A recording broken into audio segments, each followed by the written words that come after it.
Hey you guys, welcome to the Dr. G Show. Today we're going to talk about episode 403 and the hidden causes of chronic pain. So anything chronic is what are you chronically doing it, whether you know it or not. So what you eat, drink, breathe, rubbing your skin, how you wear things, and how you stress. All things that you can control. So rarely is this going to be a genetic thing. More likely it's going to be a chronic, what are you doing to cause these things? So we want to talk about the hidden causes. Now, what if chronic pain was more about your diet than anything else? And so when you look at where we're at in America, again, like every single thing we talk about, it's always what's the sudden epidemic here, right? And before about 1990s, there wasn't really good tracking for chronic pain. But by 1998, 120 million Americans had at least one or more chronic pain conditions. By 2013, that was from 120 to 178 million of adults had at least one or more chronic pain syndromes. By 2016, it was 1 in 5 had chronic pain conditions. By 2023, it was now 1 in 4, 25% of the adult population. So not including kids here, but really just looking at adults. And by 2023, about 8.5 or almost 10% had high impact chronic pain that frequently interfered with activities of daily living. So basically life changing kind of chronic pain here. So everything is sudden epidemic. And if it's sudden epidemic, it's what did we do to change things? And so with this, we want to kind of look at what we changed with food as one of our biggest hidden considerations here. So for long-term resilience of symptoms, basically all they do is suppress the immune system. Like we got to do better than that. And that's pretty much the only option that they have out there for you. And so they kind of forget dietary and biological and mechanical and even neurological and behavioral and even psychological factors for chronic pain. So basically, it's just really who cares, shut it down. And then there's problems with this, of course, and we'll go into this a little bit more. But, we have this problem of just this sudden epidemic of chronic pain, and from places where we don't even realize it. But the typical treatment for that is a COX-1 inhibitor like ibuprofen and, aspirin. A little bit of Tylenol in there because it was synthetically created from coal tar based on the COX-1 pathway through the willow bark mechanism, but it's a little bit different. In fact, in our PDRs, or physician desk references, this huge book, right? It says the mechanism for pain relief within Tylenol is considered unknown. So even with all the knowledge and technology and biochemistry and machines that we have, we can't even figure out why it actually works. So mainly it's for fever, but it actually works for pain, but they're not quite really sure why. So your traditional one is COX-1 inhibitors, but that's not a lot of pain. That's more of like just a little bit of inflammation, and there's a big problem with taking chronic COX-1 inhibitors like ibuprofen, naproxen, and it's the leading cause of kidney failure in the United States. And 70% get a GI bleed within 2 weeks. So, the typical aspirin and ibuprofen and naproxen treatment, you can't do that for very long because it's the leading cause of kidney failure. So if you're eating a bunch of inflammation, getting a bunch of chronic pain and inflammation, that treatment ain't going to work, right? Because you're constantly causing this. So then people switch to Tylenol, which again doesn't kill the kidney, it kills the liver. So it's the leading cause of liver failure in the United States. 52% of all liver failures in the United States is due to one drug, and that's Tylenol or acetaminophen. And acetaminophen, the average age for liver failure is 35 years old, 70% were females. Now, the thing about this is Tylenol, which is acetaminophen, it converts very quickly to what's called, I think it's NAPQI. And that metabolite is crazy toxic and it's going to kill your liver. The way that your body detoxifies that intermediary molecular toxicity is through glutathione. Glutathione works through the homocysteine pathway, which we've talked about a little bit here and there. And that is contingent on B6 converting S-acetylhomocysteine into glutathione. And so the ability for you to detoxify that NAQPI, I believe, into a non-toxic acetaminophen derivative is all based on glutathione, which is all based on B6. So you make the 3 amino acids that make glutathione. People do NAC injections if you go to the hospital, like you OD'd on Tylenol. And that's because it converts directly into glutathione, but you're still B6 dependent, right?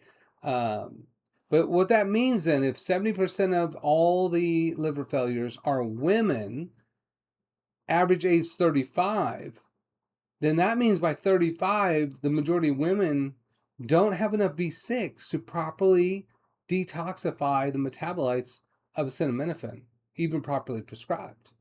So just so you know, and that's all gut bacteria. You make your own B vitamins. So beans and greens are great. Fermented foods are great. Kombucha is great for that. But if you're going to take Tylenol, you better be taking B6 with it or P5P so you don't end up dying of liver failure with that. So even though that's kind of a COX-1 synthetic derivative of that pathway, it's not.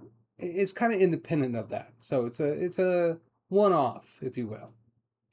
So we can't do COX-1s very long, right? So that's going to end up killing kidneys. 70% get a GI bleed within 2 weeks. So then we got to switch people to COX-2. Now, COX-2 is a pain reliever, right? So COX-2 regulates pain and inflammation, but it also regulates cardiovascular system. So the main drugs like Mobic and Celebrex and back in the day Vioxx before it got banned from the market, those become your chronic management. So you eat all this inflammatory stuff, which we'll talk about. Then you get inflammatory conditions. Then it manifests as pain once you hit the threshold. And then they give you COX-2 inhibitors to chronically manage your diet. But it increases your risk of heart attack and stroke by 38% in a country with 50% heart attacks and strokes. So kind of good luck with that. So there's black box warnings for COX-2 inhibitors like Mobic and Celebrex now from the FDA because of that. So you can't take that for very long. So that becomes a big issue, right? So then we end up doing what's called PLAQ2, and that's PLA2 pathway. Actually is what goes before what's called arachidonic acid, then goes to the COX-1, COX-2, and 5-LOX. And we won't talk about 5-LOX because that's really just a couple medications. It's leukotriene based, which is really amplification of pain, inflammation. We'll talk about food that'll regulate that pathway, but there's not a lot of medications or even natural occurring medications outside of just food mechanisms. So with the PLAQ2, that shuts the whole pathway down with all 3 of those doorways to pain and inflammation. And that's typically steroids or prednisone, but you can't take steroids for very long because you're going to end up with obesity and diabetes, and then you also destroy the joint. So if you're injecting those into your knee or your hips or your back, you're going to actually end up with osteoporosis, osteopenia, and eventually fractures of that, which is no problem because then they'll do surgery. So that's why we have cortisone shots only last about 6 months for the first time, 3 months for the second time, maybe a month for the third time, and usually don't work after that. So then you got prednisone packs, but you can't do that for very long. So there is no long-term PLA2 pathway treatments medicinally at all. Now there's opioids, which is a little bit slightly different mechanism. You can go to a wild lettuce and you can create your own opioids that way from your front yard, but that's whole different beast. But with our synthetic opioids, Basically, there's a high risk of tolerance. So the more you take, the more you need to take. And then eventually you go from back pain to heroin addiction. There's physical dependence, of course, and constipation and sedation and overdosing. And that became a whole epidemic in the United States. All because the standard American diet is 40 times more inflammatory. So basically, we're just, this little hidden cause of our chronic pain is we're eating our way into pain and inflammation, and then we just don't have very good medicines to manage that for very long. Now, short-term pain, you're probably okay, right? We just got to push things below the threshold. But that inflammation that's going on underneath is still going on. So it's kind of like you have this fire in the basement going on, and we're gonna like take the batteries out of the fire alarm. So now you feel better, like that alarm's not going off. Oh my God, this is so much better. But all that fire is still going on. All that damage is still going on, and there is a price you're gonna pay for this. So, especially looking at this chronic dietary problem, right? So you have omega-3s, omega-6s. They should be kind of 1-to-1, maybe 1-to-2 ratio, but that's in nature. So 1-to-1 ratio anti-inflammatory omega-3s to inflammatory omega-6s. But for the American diet, for every one anti-inflammatory omega-3 that we're eating, or the animals that we feed are eating, they're getting 40 times the inflammatory. And so we're 40 times more likely to end up with these inflammatory prostaglandins that come out with 4 major outcomes for us. And the first one is chronic pain and inflammation. So if you eat a cow that eats corn, you're going to get that inflammation from the cow's fatty acids. It goes to you and it creates the same inflammation. Plus, 85% of all the processed food that you're eating is corn, soy, wheat, and dairy, which is inflammatory. So we're just eating a bunch of processed corn and animals that eat corn, and there's an inflammatory price. So chronic pain and inflammation is the #1 outcome. Now, great, you have more headaches, right? Chronic pain, chronic knee pain, back pain, sure. But inflammation is the base of all disease, from headaches to cancer. So why does 3 out of every 4 Americans chronically manage a chronic condition? Why is it a sudden epidemic? Because it should be. It absolutely should be. 10% of our population, or 8.5, have chronic debilitating pain syndromes now because of this. How much chronic inflammation can you eat before you have chronic inflammatory disease? Turns out we figured that out. America. Now, the myth is basically pain equals ongoing tissue damage. And that's not exactly true, right? So no pain does not equal no inflammation or no disease, but persistent pain doesn't always mean physiological damage that's taking place. Now, we can kind of argue that inflammation is damage and, but you can have the perception of pain without actual physical damage. So your joints hurt, but they're not being destroyed in the process. Your tummy hurts, but it's not being destroyed in the process. So this nociception or pain that we feel is basically just the warning light on the car. How much inflammation before it crosses that threshold and your warning light goes off, your fire alarm goes off. Your body's like, if you don't pull it together, I'm going to make you suffer until you change your diet. But nobody's changing their inflammatory diet. They just end up taking chronic anti-inflammatories so they can feel better while they're falling apart and suffering. So acute pain, that's great, right? You got mechanical, thermal, you have kind of chemical stimuli that trigger what's called nociceptors or pain receptors, which are very thin, I believe A type of fibers that go to your brain. So wherever that's at, it travels all the way to your spinal cord, all the way to your brain, to what's called your thalamus, which look like little eggs on each side of your brain. Based on where it goes in there, it distributes to the actual cerebrum, and then you have pain interpretations in the sensory area or the post central gyri, if I remember right. So now you can sense pain based on where it's coming from that wiring. But that's just acute pain. But chronic pain is more just this general inflammatory reaction that's taking place that then drives these nociceptors, and they become altered to where they actually kind of sensitize to more pain, which makes pain easier to feel. And then it keeps cycling through that till you end up with this chronic pain syndrome from the chronic inflammatory diet problem. Does that make sense? So basically with this, when you look at lifestyle, what am I chronically doing to chronically cause my problems? And if I change those things, can I have noticeable improvement? And really over the last 20 years of doing functional lifestyle medicine, yeah, it doesn't take a whole lot to get rid of this chronic pain. Even when you look at things like fibromyalgia and even was it what's it called, reflex dystrophia or dystrophy, which is now called a different chronic pain syndrome. We've seen those reverse within weeks, right?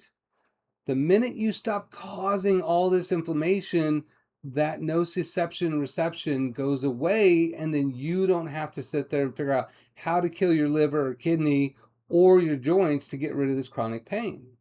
So this is often where I love my job too. And I always tell every client this, that when we're going through our kind of, intake, is clients will often be like, oh, I'm going to have knee surgery or shoulder surgery. It's bone on bone. But the minute they change their diet, when we do our reevaluation, like, how's this doing? How's that doing? Like, how's your knee doing? And they're always like, oh my God, it's a miracle. My knee stopped hurting. Well, it's not a miracle. You are eating chronic knee pain, so you have chronic knee pain. But the minute you eat your way out of knee pain, you don't have chronic knee pain. So even like one serving of cold water fatty fish like wild caught salmon or grass-fed, grass-finished beef or free-range birds, they're high omega-3 anti-inflammatory fatty acids. So when you eat those foods, you literally make prostaglandins that get rid of inflammation. You can eat your way into chronic pain inflammation. You can eat your way out of chronic pain inflammation. So we go over that every single client because every single person has some chronic inflammatory pain thing, to the point where they really feel like they're going to have surgery because the medication is endless and with huge consequences that they don't want to pay that price. So it's not always a mechanical issue that we're dealing with. The hidden, like if you jack up your shoulder, yeah, you're probably going to get some pain with that, right? If you stub your toe, that's going to hurt. You're going to have pain with that. But the hidden causes is the inflammation. It's that underneath that you just keep raising it up. Once it gets past this threshold, then it has noticeable pain. But all that inflammation in between is just hidden. And people don't even realize what they're doing with their diet. So, everything is about threshold when it comes to inflammation. How much does it take before you can't take it anymore? And there's 4 major pathways for pain inflammation, right? So the first pathway is going to be the COX-1, and that's going to be prostaglandin driven. So is it anti-inflammatory prostaglandins or inflammatory prostaglandins? Is it corn-fed cow, corn-fed chicken, corn-fed fish that's going to drive inflammation? Or is it anti-inflammation from wild-caught, free-range, and grass-fed, grass-finished? So COX-1 is a little bit of pain inflammation. It regulates the mucus in your stomach, so you can't shut that off because your stomach will eat your stomach, and then you get ulcers, and then you will eat through your stomach and eat through your body and then die. So you can't do that for very long, right? But COX-2, which we talked about, that's prostaglandin driven also, but it's more inflammatory than the COX-1 pathway.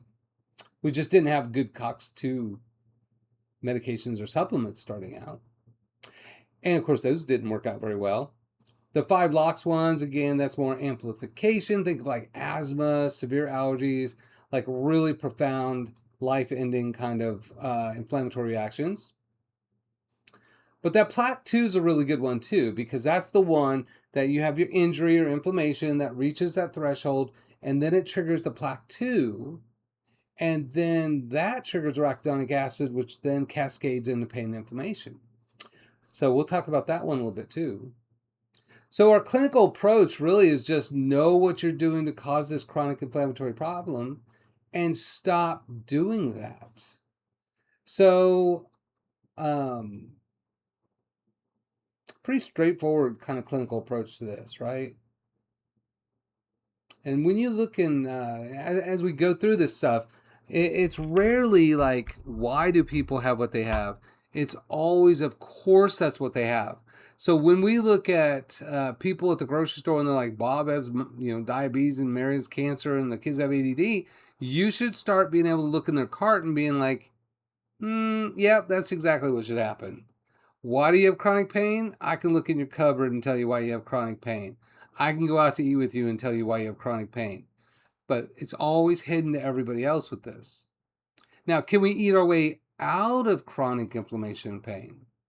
So one of the things that I created for our our mentoring functional medicine diplomate program is a little chart of, here's all 3 pathways. Here's our plaque 2 right here. There's our arachidonic acid, which is spider acid, COX-1, COX-2, and 5 LOX pathway that then lead to the pain and inflammation. But even though the medications aren't great for this, there's tons of foods that we should eat that will manage even a little bit of extra inflammatory diet.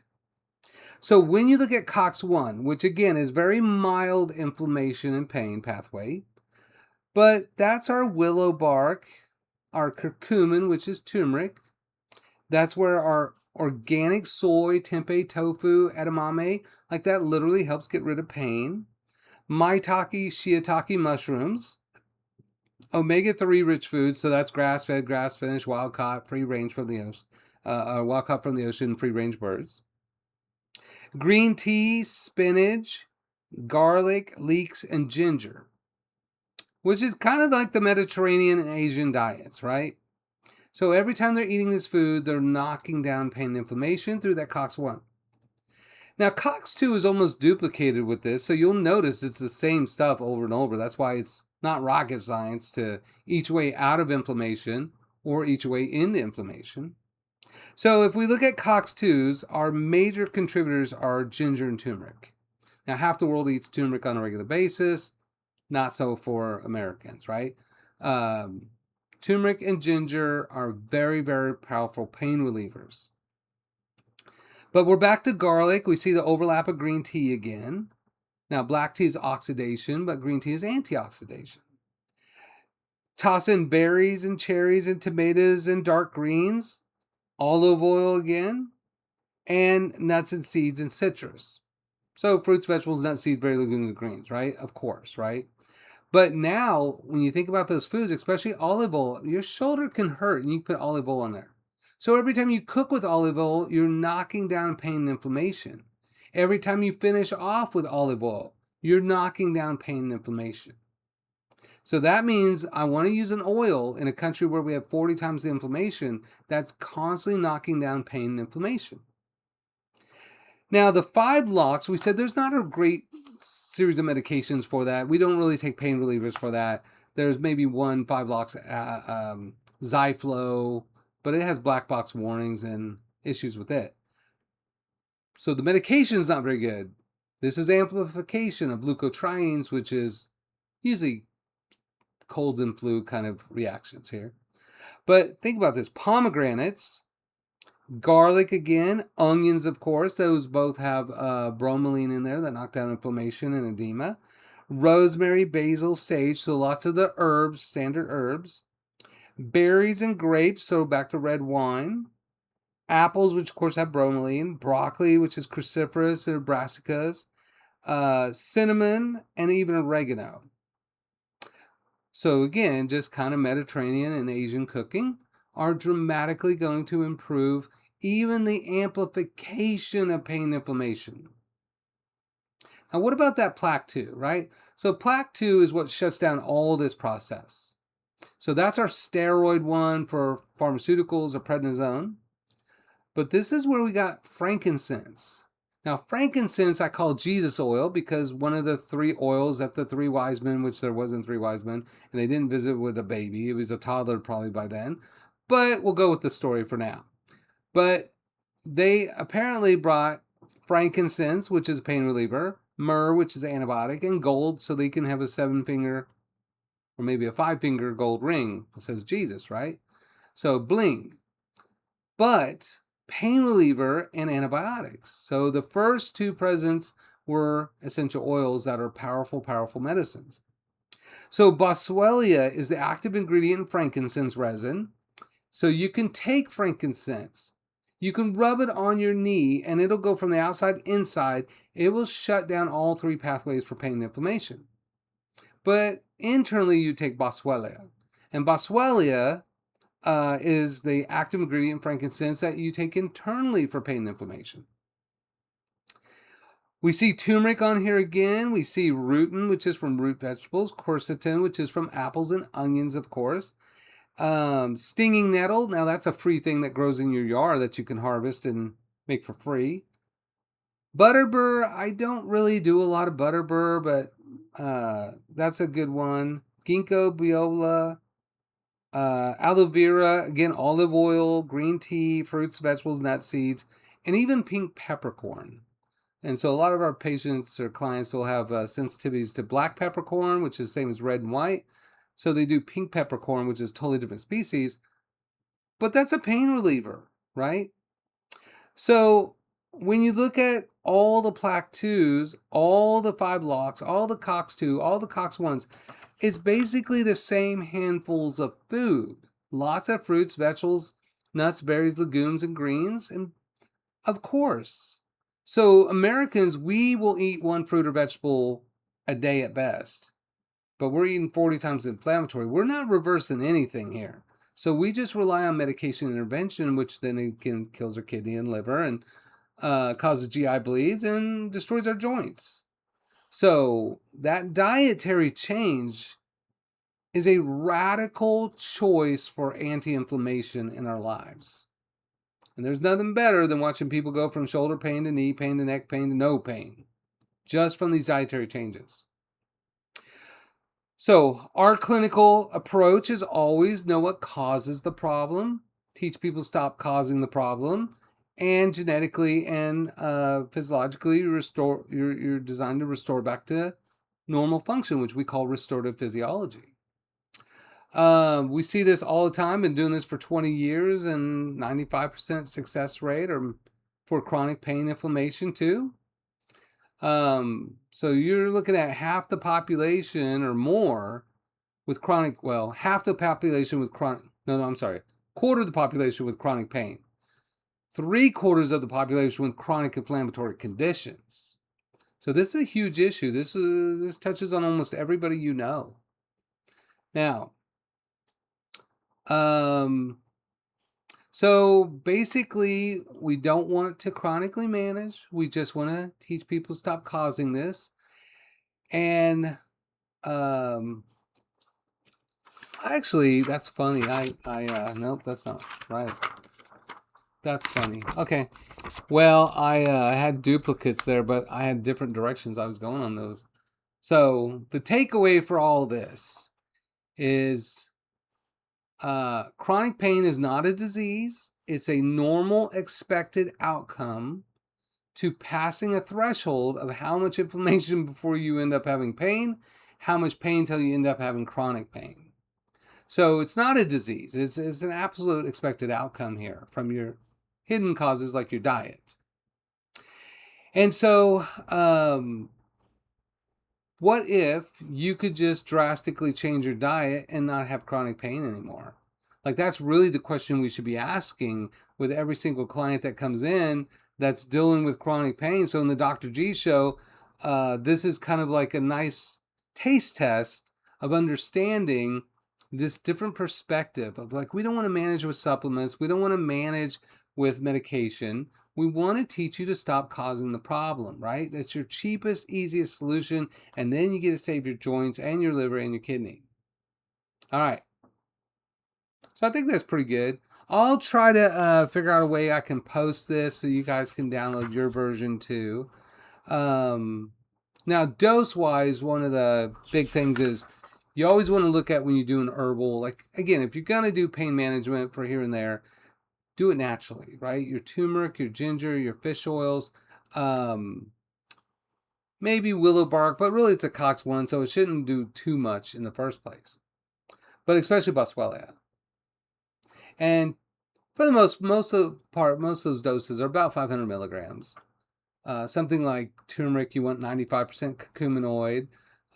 For ginger, you want for boswellia, you want 65% to 80% AKBA. So the boswellic acids, and that makes it more therapeutic. And the peak dose for those, how long it takes to peak in your blood, almost all of those are about an hour, right? Now, let's see, boswellia, it can be up to 4 hours. Now, it's still working. You're going to get your maximum peak in your blood at 4.5 hours, which is about the same as omega-3s. Now, I've taken omega-3s, got rid of pain very quickly. So again, you just got to surpass the target nutritional dose for that threshold. But when you look at the half-life of how long it takes to get half this out of your body.